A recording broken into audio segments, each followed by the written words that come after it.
Welcome everyone to this week's OpenxAI AMA. If you could throw some heart emojis down there, that would be great so I can see that my mic is on.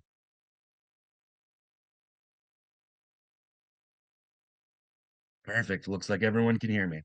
Okay, so to start this off real quick, at the end, if you would like to jump up and speak, just kindly request the mic. All questions, big or small, are welcome. If you're not comfortable jumping up and speaking, but you have some questions, please leave them in our Telegram or our Discord. You can find those links in our bio. And other than that, I will invite Ashton to speak. Ashton, it's great to see you. Hi, Chris. Hey, everyone. Thank you for tuning in. I hope everyone safe. That's the first thing I have to ask those who are in the Middle East, especially. I'm in the UAE at the moment. Um, I hope you guys, anyone who's in Middle Eastern region, I hope you guys are safe. It's a very, very unprecedented time, I would say. I have never seen very chaotic times. I grew up in Sri Lanka, and then I remember like experiencing war, but like for the last couple of days, I felt more intense. The fear, intense confusion across many cities, Dubai, Abu Dhabi, and also the other cities. So hopefully this situation will be not for long, maybe just few weeks, but hopefully not months. Anyway, all right. So I want to give some updates, OpenxAI updates, and also let community engage. I hope more community members engage with us. I think I get tons of DM. Sometimes I ask them if you attend our AMA. Sometimes they said they don't even know AMA exists. So I shared with them the AMA links as much I can. I think it's good to engage and get feedback as well from some of our people. I had a really interesting conversation with one of individual who happened to be a researcher in the AI space. Really good conversation we had, which is really appreciative. So yeah, I mean, engage with us, especially times like this. This time is for community. I try to keep updates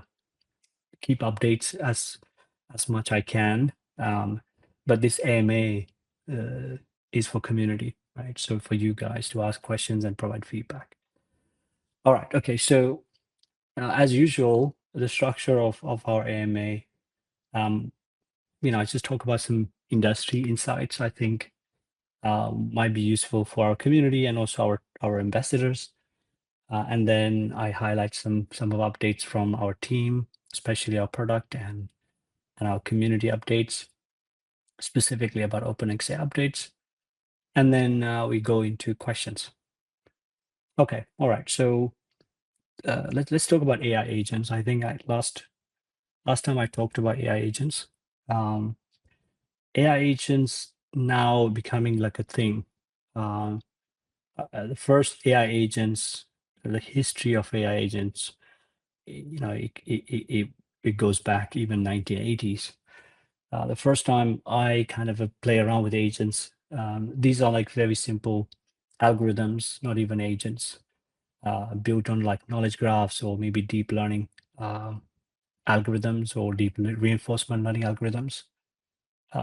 These are like specific algorithms and actually do some smarter tasks. Um, I used to play around with those kind of solutions back in maybe 2019. But agents that we are talking today is very, very different. I don't know if you guys remember DeepMind. So DeepMind now acquired by Google. So they built like early good research, and they did a lot of agent related work. So like how an agent can walk. There are really cool videos you can check. There's a hide and seek. If you go to YouTube and type agents hide and seek video. That's actually a good video. How you're given a, let's say, a virtual world, and you put some agents inside that world, and you give a specific task, whether there's a competition or a game, and you give free will to the agents to do whatever they want, and you see how they behave and how they solve problems. So it's very interesting, right? Those behaviors. Now, 2026 and 2027, agents, I think it's going to be more into the business context rather than fun experiments. More specifically, replacing, like replacing your team members or your workforce.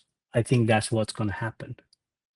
It is already happening in a scale that not many people pay attention to. If you look at specifically in the accounting sector, accounting, social media, a lot of research, like data entry side, I'm seeing a big change. They're looking at hiring like AI engineers to automate. So even like slow countries like Australia, where I where I kind of spend half of my life. So Australia is always like 5 to 10 years behind sometimes in technology adoption. When I speak to people like those who are having small businesses, they're considering hiring AI engineers, and they might be just basically someone who's looking after supply logistic, or maybe um, one person that I know, he has a garage. He has a couple of garages, right? So, and he's thinking of getting an intern, AI intern, um, because why? A lot of people asking a lot of questions. They do all the bookings through phone. So he's just looking at setting up something that AI agent can call their customers to pick up the cars and booking, like taking calls and etc. Uh, and if that's what's happening in Australia, um, obviously there's a lot of things might be happening rest of the world, because Australia usually 5 to 10 years behind. I think if we have any sorts of economical um, economical slow down in the economy in 2026 and 2027, fundamentally a lot of businesses, they're looking to cut costs. So AI agent will be a very strong value proposition for a lot of businesses, whether you're running a garage or we're basically running a large bank. So they would consider AI agents as long as it works in their favor. I think what's happening so far, a lot of these retail or consumer type of AI agents are getting very reliable, and people are putting a lot of faith and a lot of just let's call it like more faith in the system, especially with the agents and the LLMs together. So I see a really good adoption in the AI agent sector, because agent sector like can be split into multiple industries, right? Agents with sensors and robotics, that's another industry. Agents with like typical software, e-commerce, SaaS, that's another industry. Agents with let's say Web3 industry, it's a very different industry as well. Agents with like specific um, let's say robotics, but more specifically around logistics will be different as well.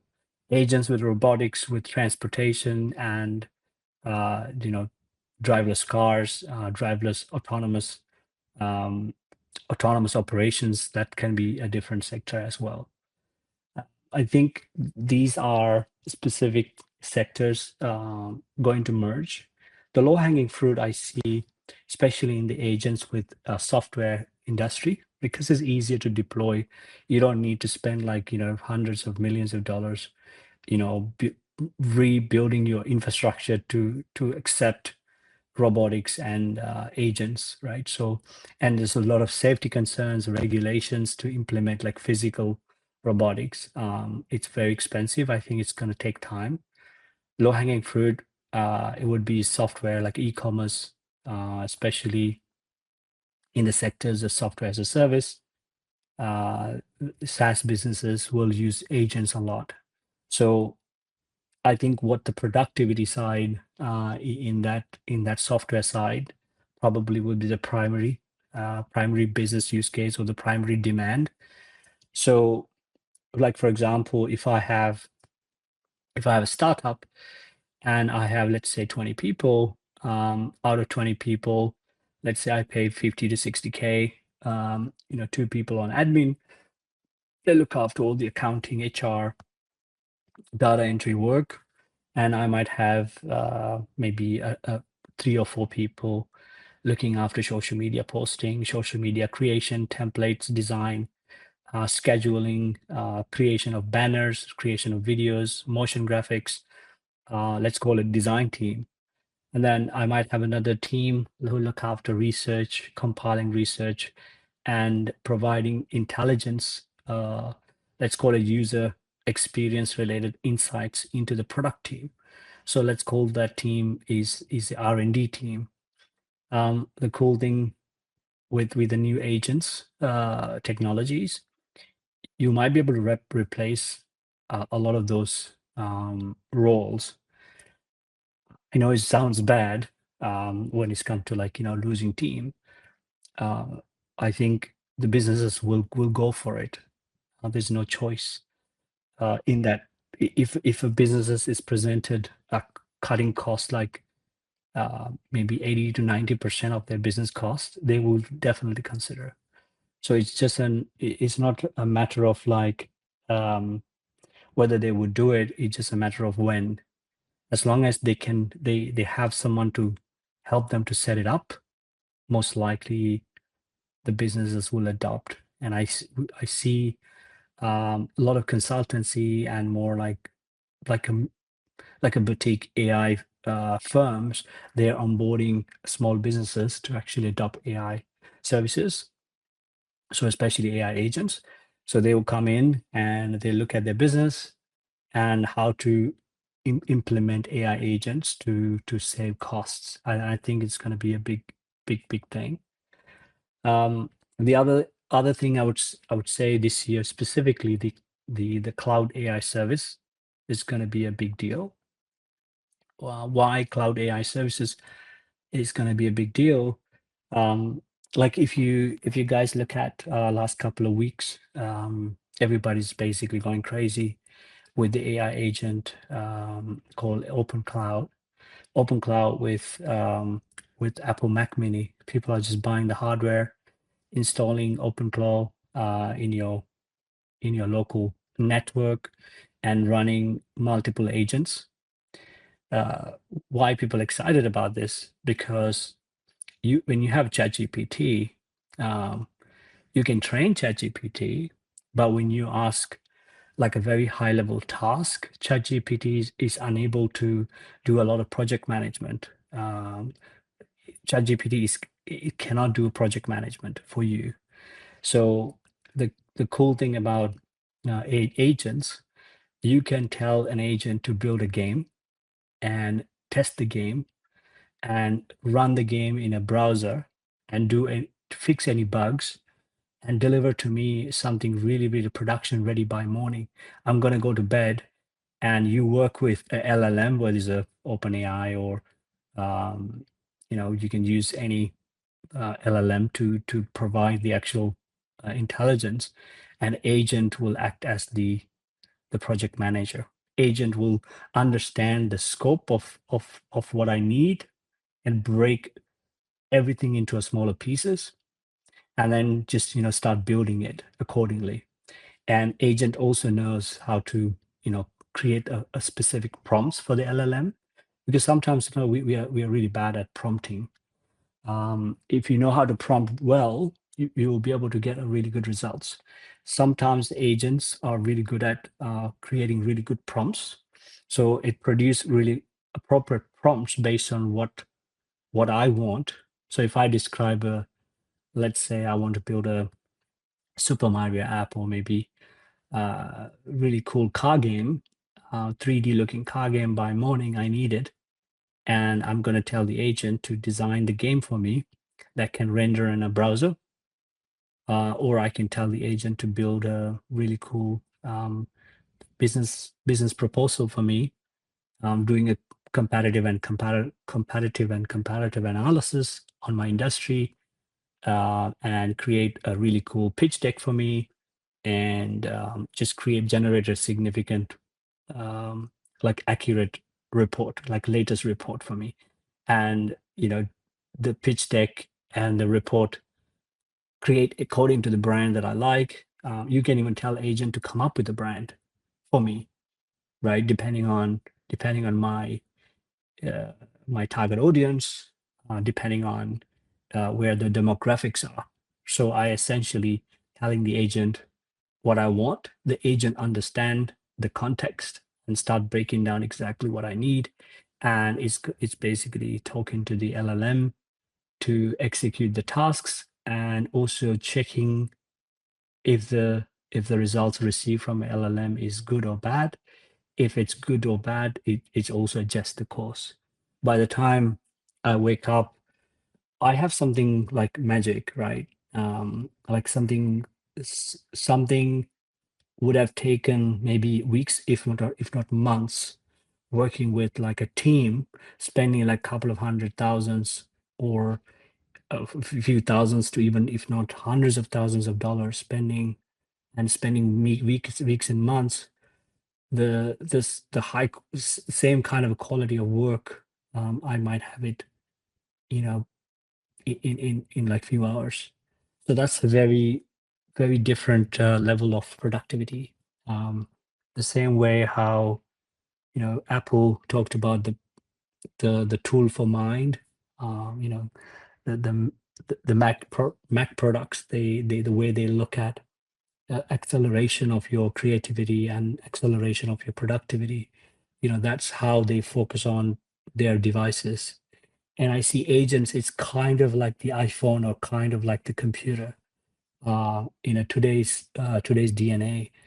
I think this is what I see as a really cool, like a use case for AI sector, because LLMs is 2023. That hype is over. Like, we are at a peak now with LLMs.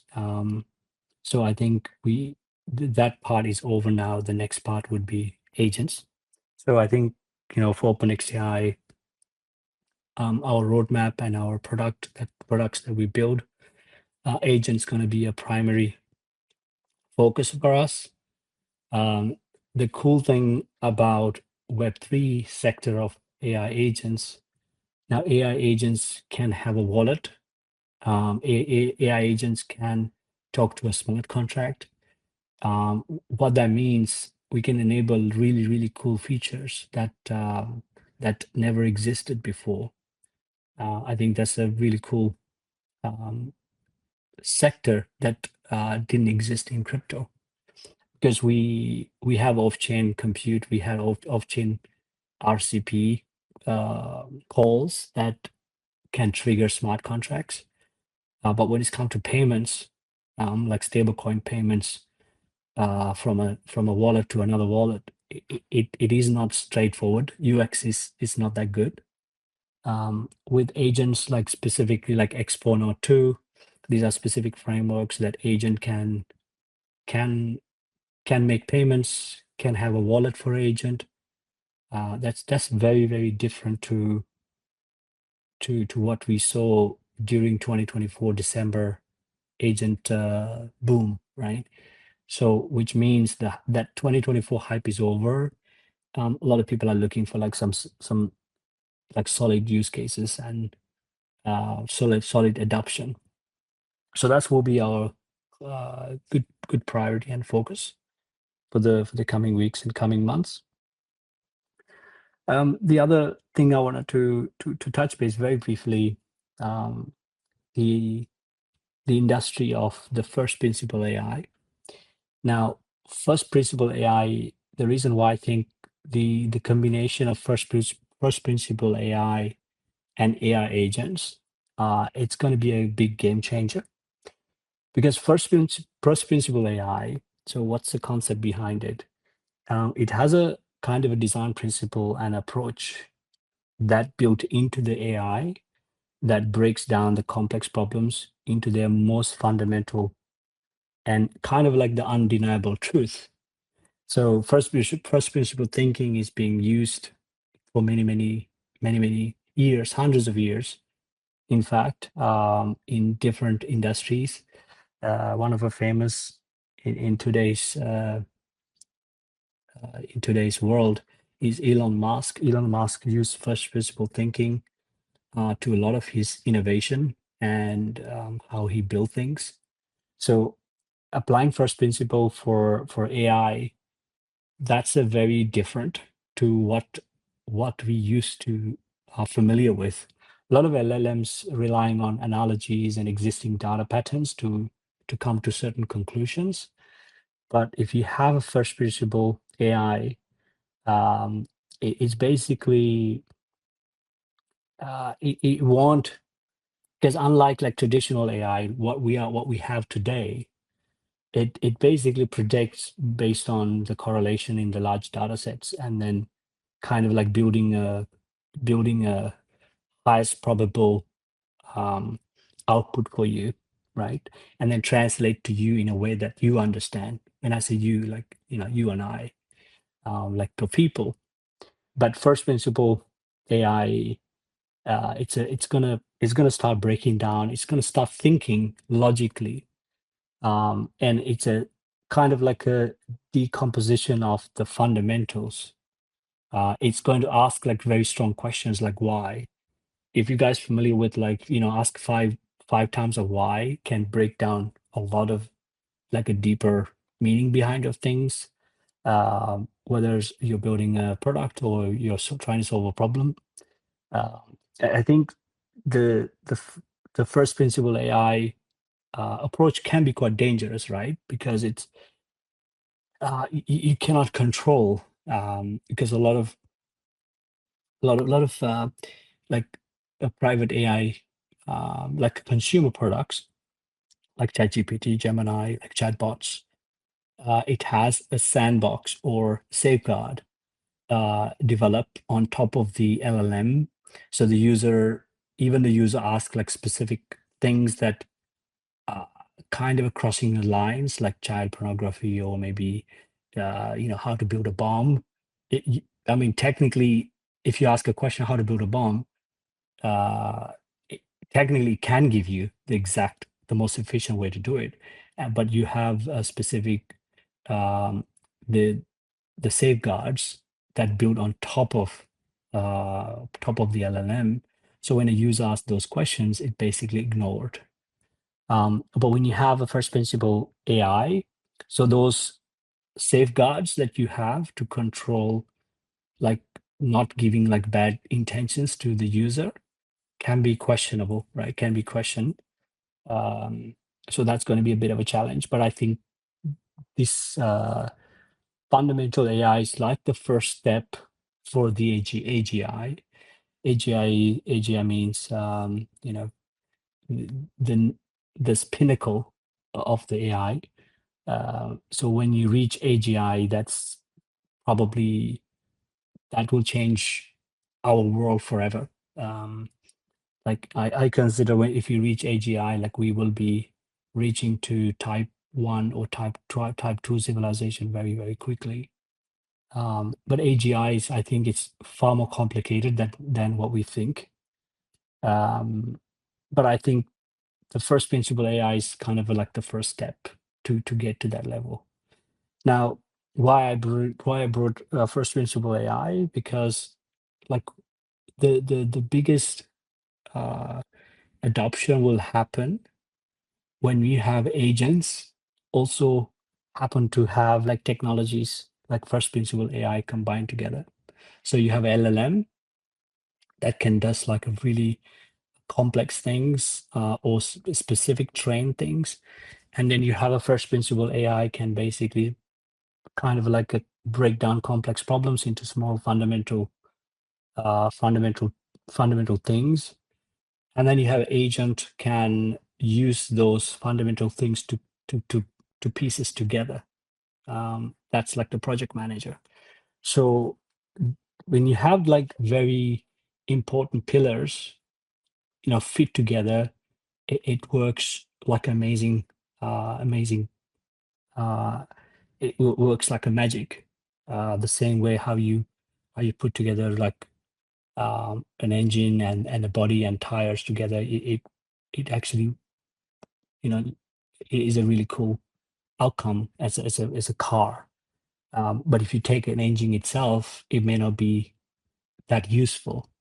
And I think the combination of the first principle AI and then agents and LLM together as a package, that will be a really powerful tool for the consumer or the businesses. So I think this year and maybe if not this year, most likely next year, those combinations, solutions, and innovation will be like the winners in the AI space. Um, I don't think LLMs or any other any other use case is going to be a big deal for this year and next year. So for us, building infrastructure, building tools, building like developer uh, experience through OpenxAI network and also the OpenxAI applications like the V10, that will be our focus. Understanding these, um, understanding these like demands and user personas, and working with those use cases to understand where the gaps are and how we can basically build a great product, and then have a broader idea and a broader vision into the V10 and how V10 can apply to those industries, and how those when these industries started like picking up, our tools should be there, right? So we shouldn't be building our tools when things are in every Twitter, right? When YouTubers started talking about specific industry, if we don't have the tool built and if you don't have the right users, at least like few thousand users already using it, we are too late. So our goal is to to spot those industries and demands in advance, possibly like 6 months in advance, so we have enough time to prepare and plan and build and prioritize. So we will be relevant in 3 to 6 months time. So that's our main goal, just to understand where the industries are going, where the gaps are, the where the thing's going to be in a few months time. Because if you want to play out what's going to look like in like 1 year or 1.5 years, it's a very difficult thing to do. But for 3 to 6 months, it is still difficult, but at least you can kind of know where the industry is heading uh, by looking at the gaps in the industry. You could be wrong, right? You could be wrong. Sometimes you could be wrong, but it's much better approach than just randomly building products and shipping products. All right, so I think that's pretty much it from me for OpenxAI and the industry updates. So let's jump into community questions. Thank you for that, Ashton. Actually, I kind of wanted to talk a little bit about like a prediction side on AI agents first. So I guess it's kind of a personal question. Do we think there's a timeline that we can predict when AI agents will become part of regular day life? So not, for example, just for businesses or someone who needs an accountant, et cetera, but more built into, say, like a smart fridge. And the smart fridge having an AI agent that watches how much milk you drink and where to get the milk from and where would be the fastest place to get the milk from, but which would also cost you the less in gas, kind of those weird little ideas. because I think that's Mm. how AI agents are going to change the world. What are your thoughts on that? Yeah, I think it's a very good example, and it's a very strong, uh, I would say, highlight of where the agents can be used in a real world example. And I think, like right now, how consumers, like we are I don't have a word for it. Like we are not the we are not the regular consumers now, right? We are the consumers. Like it's the most crazy consumer economy that we are living in. So when you have uh, economy that built on a consumers like us, we consume so much, and we are controlled by corporations. Like we are the puppets, to be honest. Like we whatever they want, and we will become. Um, like if you there's a really nice uh, a movie, children movie. It's called Wally. So if you watch that movie, you understand how people are going to be in the future. I think there's a truth for it, right? So to some extent, people are going to be, um, corporation going to build solutions and things that uh, corporation going to say this is how the life going to look like for you, and people are going to just accept that and like a yes sir, yes ma'am, and then you quickly adopt that. Because for two reasons. One is, of course, the psychology and the convenient of having these technologies is a very, very important to everyone, because we are actually in a rat race, right? Wake up and every day just in a rat race. A lot of people can't even afford to live in cities. So since we are in this kind of a situation, so having this convenience always going to be an important. And the companies will make sure that you are going to wanting it, right? They're going to make sure it is you cannot resist not having this new gadget, new thing. You will be subscribing for this, you will be buying this, and that's how it's going to be. And the second thing is about the peer pressure, right? So like we are social creatures. Well, when someone else buying from my family or my friends using these technologies, I'm going to automatically think this is a good thing to have, even though I may not even use it. So I think those kind of innovation, I think it's all depend on large corporations, unfortunately, because I don't think like, you know, like I used to build things, and I know for a fact that I can build a really great product and go to market, push that to market.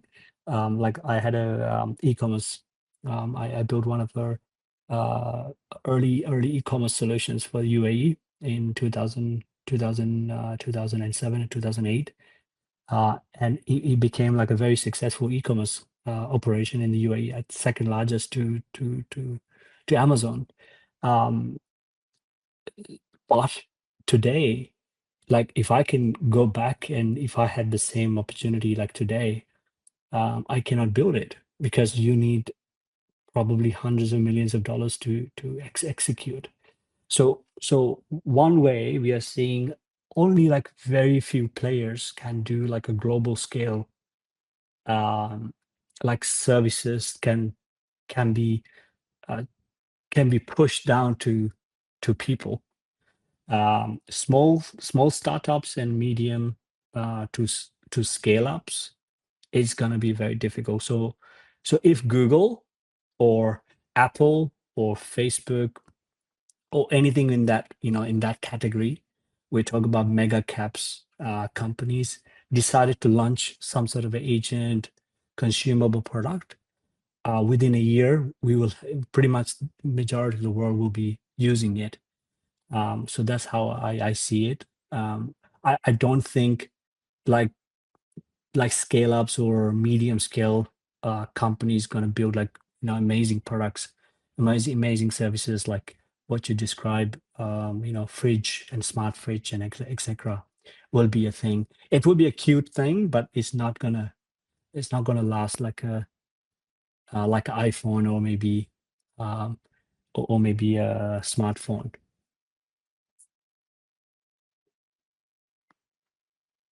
Okay, great. That was actually pretty accurate because you brought something up that was very interesting, and that's how movies have not 100% predicted how things will go, but for the most part, it's quite accurate because, I mean, great minds think to the future, not in the day or in the past for the most part. Um, I guess I want to do one just for a little bit of fun. I'm going to say it would probably be 25 years before AI agents actually get deployed into everyday regular life. Uh, what would your timeline be on that? Oh, 25 years. Wow. Oh, I was just thinking for myself. I think that there will be like we might have like Apple, like those big players will, kind of roll out some um, services that built into your into your devices. So and and then these devices are kind of connected to other devices that you own by the same brand because they want monopoly, right? So when you have your iPhone, your Mac, and some other Apple products. Uh, like if you look at Google, Google trying to dominate everything, right? So from the browser to device to smartphones, smart home, smart devices, everything. So they have operating system for phones, watches, cars. They've got operating system for everything. So I think company like Google or Apple, if they launch something like agents that you basically talking to them and then they will do the job for you. I think I see maybe in the next 2 to 3 years, maybe those things will be reality. So we get to like those who were so disappointed with Siri will come back and they at least like respect agents because agents can do really cool things that you always thought that you want agents to do, but that those agents really disappointed you, like chatbots or like Siri, like voice assistant. And I think they are working on those kind of technologies now behind the scene. Most likely in the next maybe 1 2 years, it could be this year they will launch something, and a lot of people will start using it.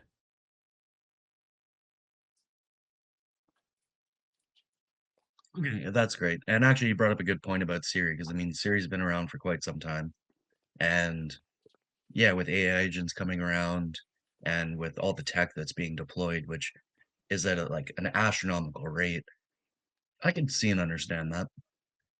So we are in the Q&A session. So if anybody would like to request the mic and come up and speak, you're more than welcome to do right now. Other than that, there's a couple questions from the community, and I will check in on some others. So if anyone would like to jump up now, just request.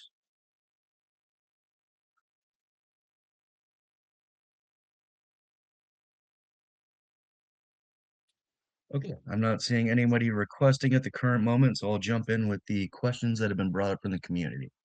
So the first one is, when it comes to the OpenX token, what will the circulating supply look like in October 2026? Or could you give some sort of idea or prediction towards that?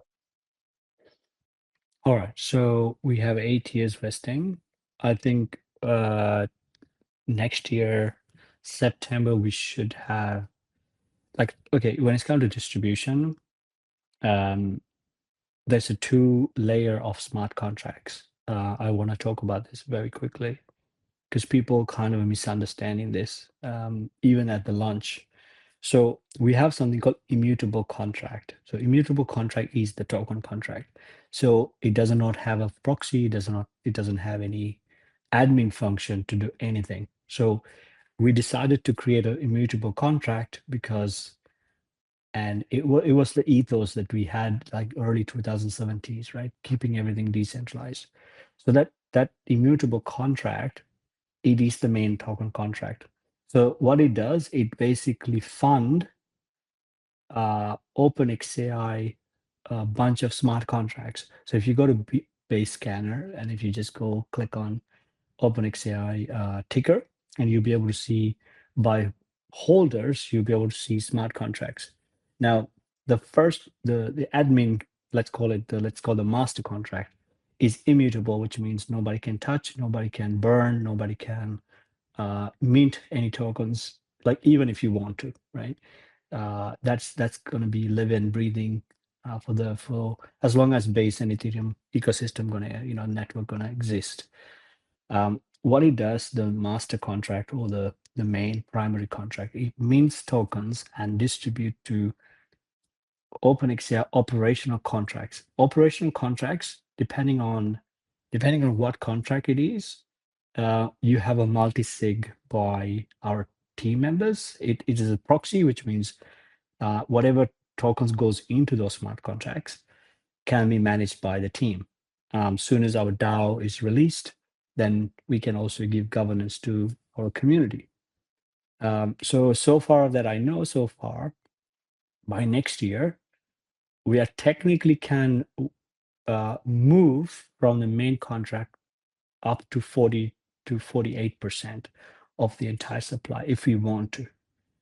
The contract will give that permission, but those tokens will be allocated for different purposes like research and development, focusing on rewards for the community.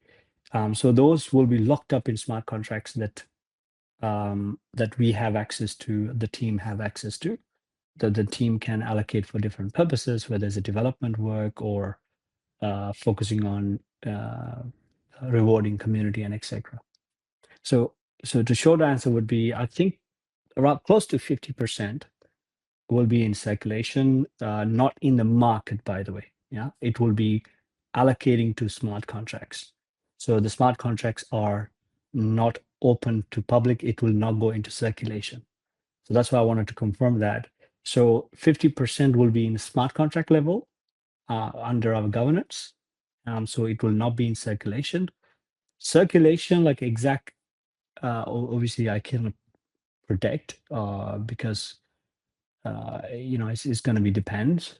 So right now I think maybe 10 or 12% in circulation. So by this year, end of this year, maybe 15-20%, depending on how we do things, plus how these smart contracts going to fulfill some of the rewards program, because our distribution will go from rewards, different incentive programs and rewards programs to the community, and also unlocking team tokens, because we haven't unlocked any tokens for the team so far.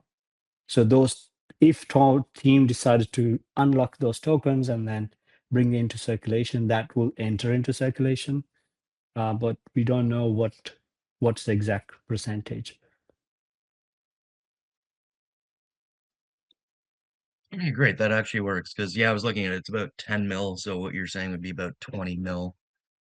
I think that was correct. I double check coin market cap. Give me 1 second here.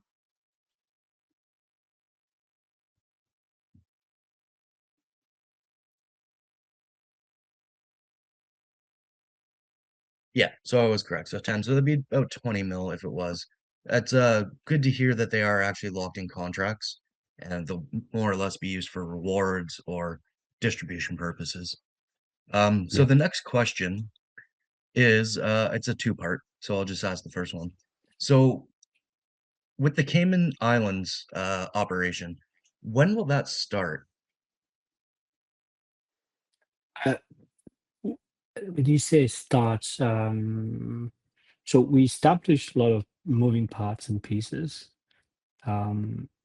because we want to set up everything all at once rather than doing in stages.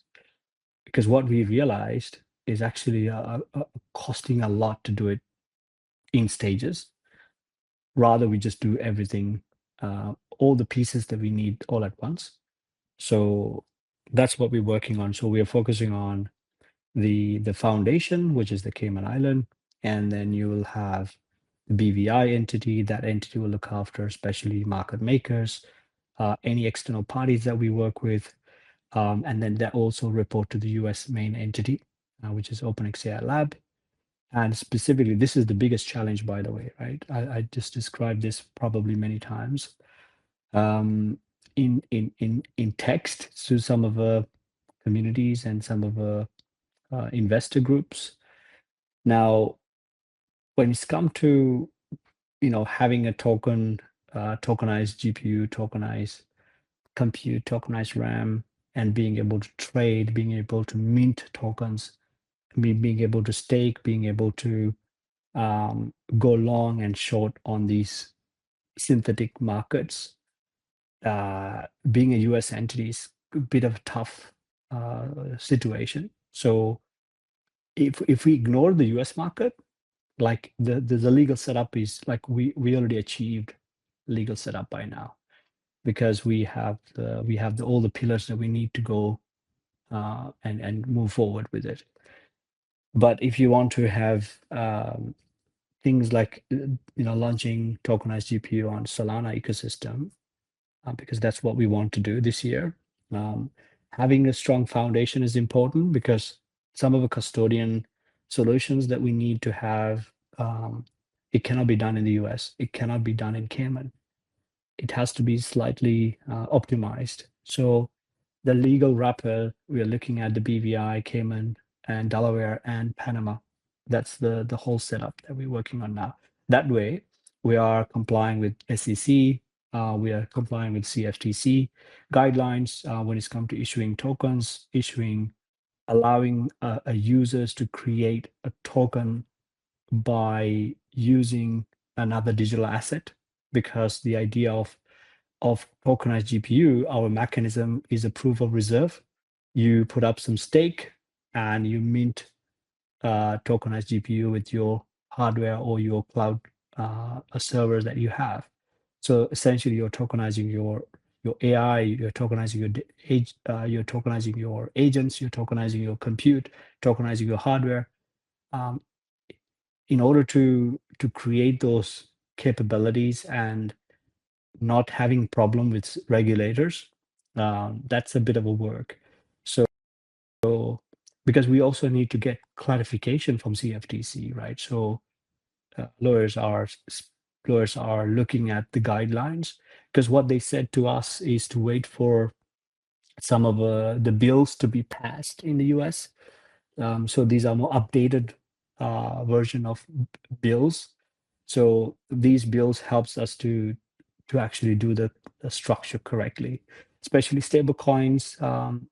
Like the latest bill's going to be passed in the next couple of days, couple of weeks. It's really helpful for us to have a good clarity, um, because I mentioned this before. Like we have a really strong pro crypto administration, pro crypto CFTC leadership, SEC leadership. However, like when it's come to like establish precedents in law and like establish regulation, we're still like in the Biden's era. Like we are still in Gary's gangster era. Uh, so a lot of Trump's promises haven't been put into paper yet. Some of the laws hasn't passed yet from Congress, and some of the laws hasn't passed through the process that they need to push it, right? So that's the situation is, right? So we want to do it the correct way. We want to do it, we want to make sure since the markets are down, so it's a great time for us to focus on legal structure, legal everything doing it the correct way, so we can target US, Canada, and Europe market. So that's what we want to do. So we are doing everything to make sure that we have everything that we needed for the rest of the year, so we don't have to go back and forth and just pause our operation or launches. So this way we are taking a hit, and we are taking a, like, it's annoying for short term, but it's good for long term.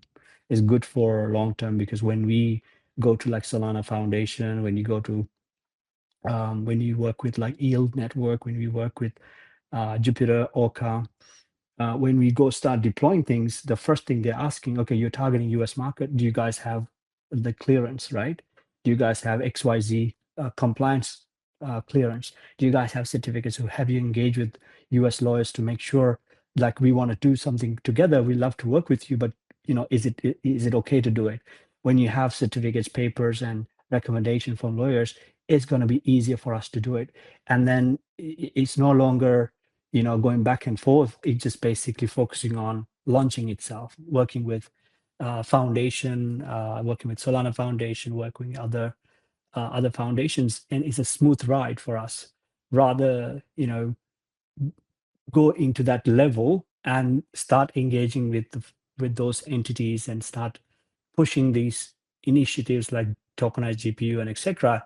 And then realize, oh shit, we need to go back to the lawyers to set up legal stuff, and then takes like weeks and weeks, right? So that's what we're doing right now. So just making sure we have the full scope of legal and compliance. We have a full green tick, and we will do whatever that we needed to be prepared for for the future. Perfect. And you actually brought some really good points up there, especially when you talked about the differences between, like, say, the United States, Canada, and Europe. Being compliant, as you've said before, there's a line you can push, but you can't cross it. So that's awesome. I guess I'll move into the next question, and there's actually somebody asking another one about it as well. So essentially, when it comes to the V10 launch or V10 Light, um, one second, I'm just reading. Will we have a kind of a ballpark idea of when it will happen? And do we have an idea, will people have the opportunity to test it and make it more stable for a rollout to the public use?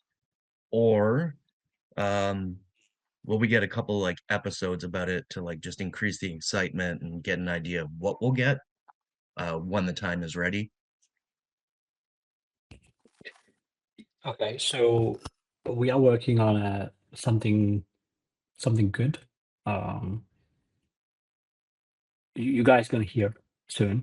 Um, we're working on the background right now to finalize a lot of partners and how we can execute that in a more efficient way.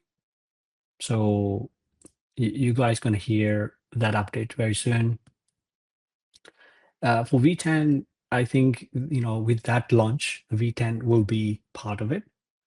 That launch will kind of include that uh, V10 part of it. So uh, it is no longer V10 will be by itself, or we are attaching one cool thing together. So, and then people can see the V10 in action.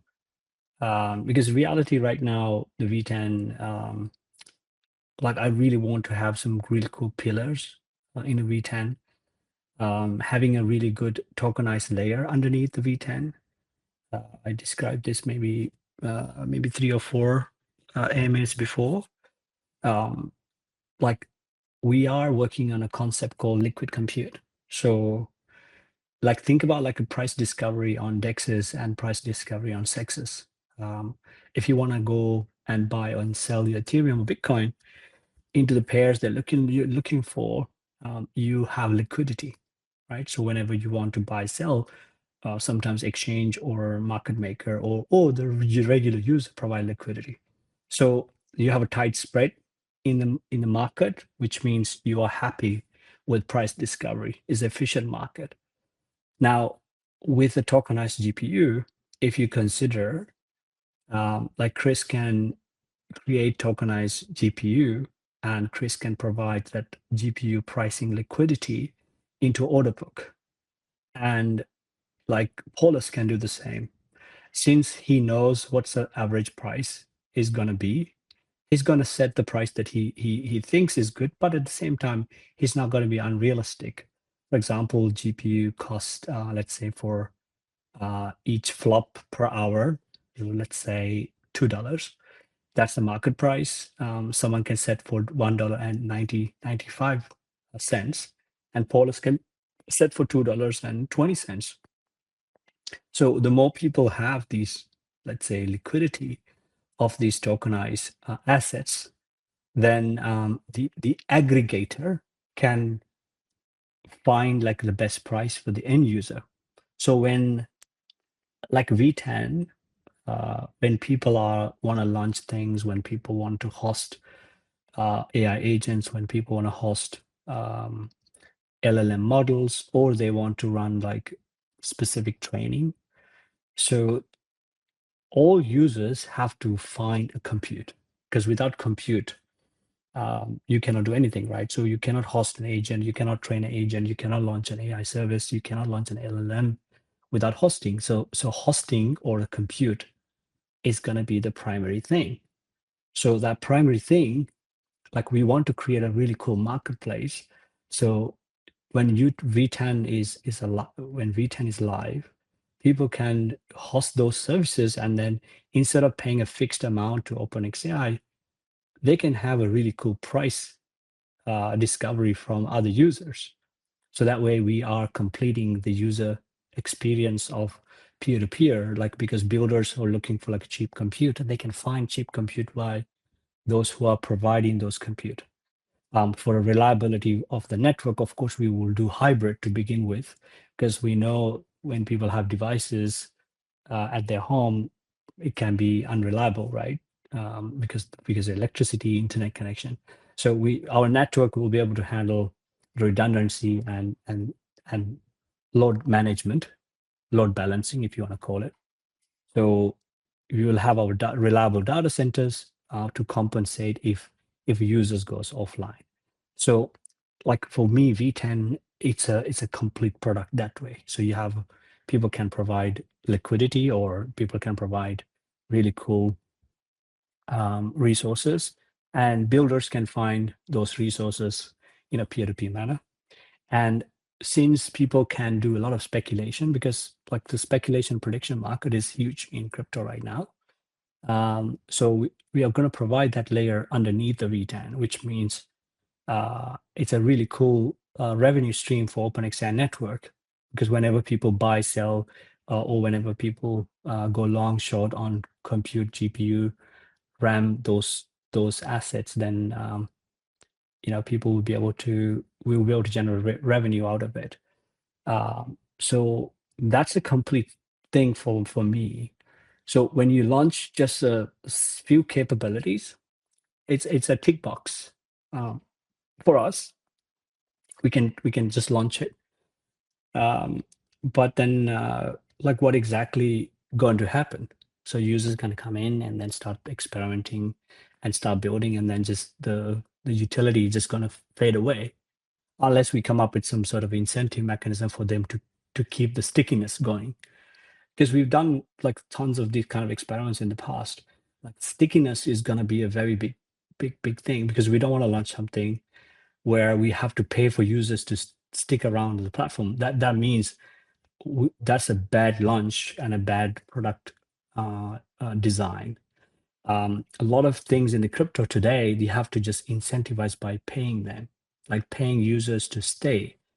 What we want to avoid as much that kind of a behavior, because that's not a sustainable behavior. So for us, like I think what we see with the update that we're going to launch very soon, that launch along with the V10 launch will be a really good package.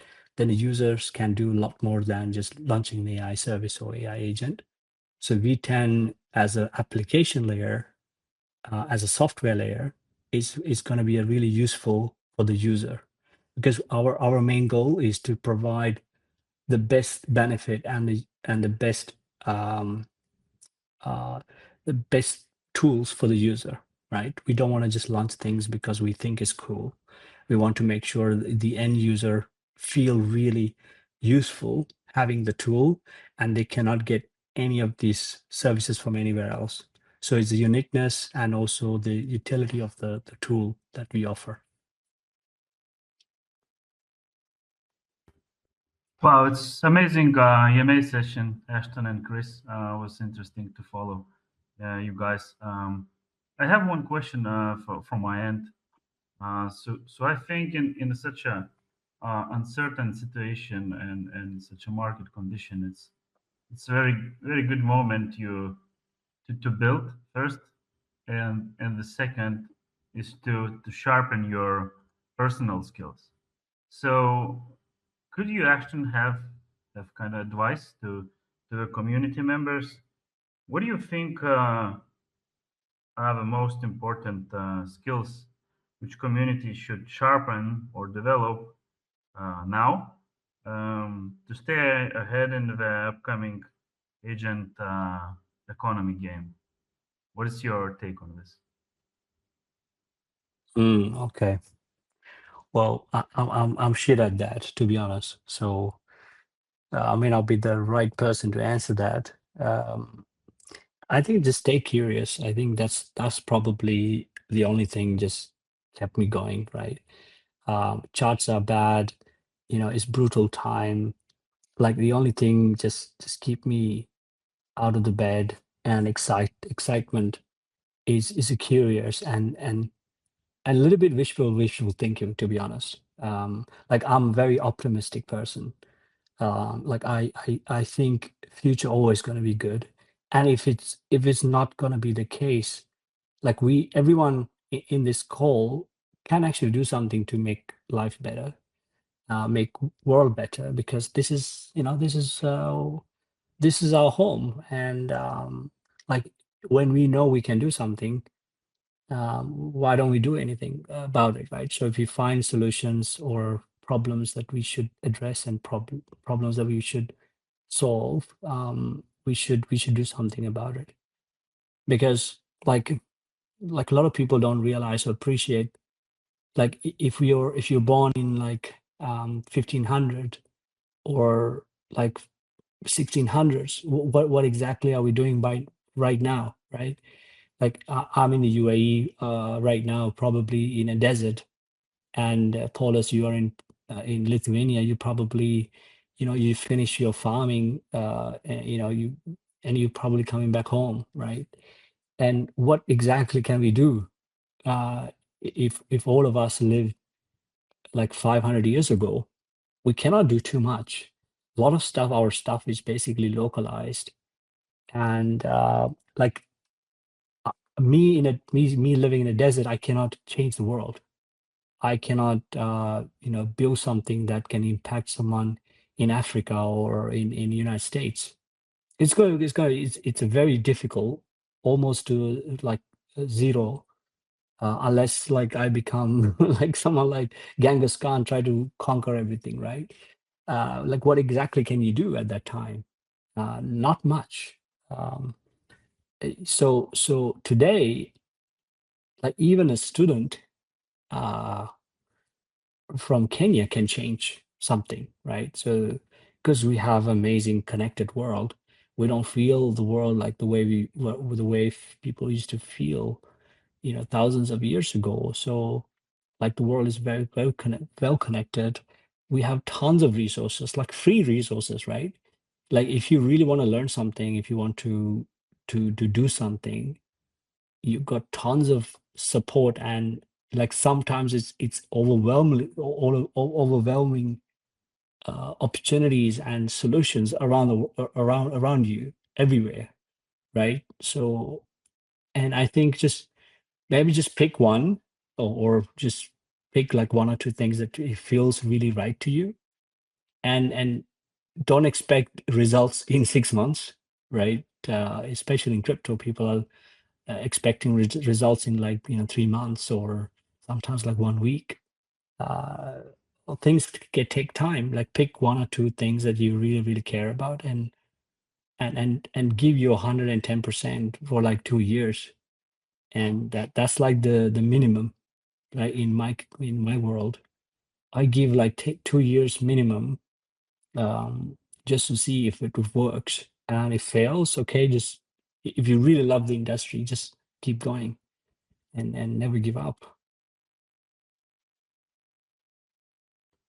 Yeah, I totally agree with that. Ashton was a good take, and I think as well we will, as a project as OpenxAI, we as well will have some courses for the community in our V10, I guess, because it will be merge. Our circle platform will be merged with V10, and as well, guys, you always are welcome to join our TG and the Discord, where we discuss. We have fun quizzes and games there, and yeah, we could grow together as well there.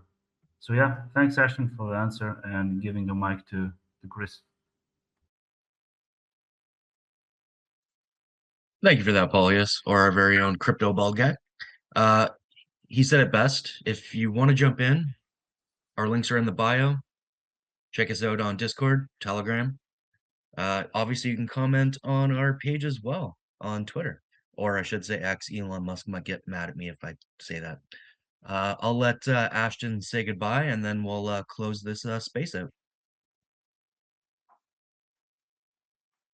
All right, cool. So sure that we have no questions from community app. No, so everything has been brought up. Nobody has requested to speak. I'm not seeing anything, so I think we are good to go. Okay, all right. So thank you, everyone. Stay safe if you're in this region, and reach out to us and wait for some good updates. You guys will not be disappointed with that update. We're working behind the scene at the moment.